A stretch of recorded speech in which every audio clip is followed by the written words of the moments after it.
Face à la hausse des prix du carburant, chacun essaie de trouver la solution pour limiter les coûts.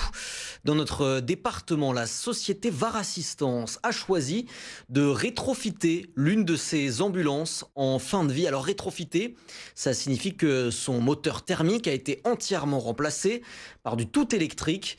C'est une première en Europe, une alternative écologique qui permet aussi de faire quelques économies non négligeables en ce moment. Tom Ferrara.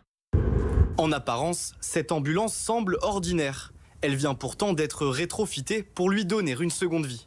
Le principe du rétrofit, en fait, c'est d'avoir un véhicule qui est arrivé plus ou moins en fin de vie avec des moteurs diesel ou essence et de lui redonner une seconde vie en le transformant en tout électrique. Sous son capot, plus de moteur thermique. Le réservoir, lui, a été remplacé pour y accueillir une prise de recharge pour 330 km d'autonomie. On peut recharger sur 11 kW, donc on compte à peu près, si la batterie était à 0%, il faudrait compter 8 heures de recharge. C'était une première en Europe de pouvoir équiper en fait une ambulance. Quand on achète les véhicules ne sont pas des utilitaires classiques, puisqu'ils ont une prédisposition, que ce soit pour la clim et le chauffage, qui sont montés différemment d'un utilitaire.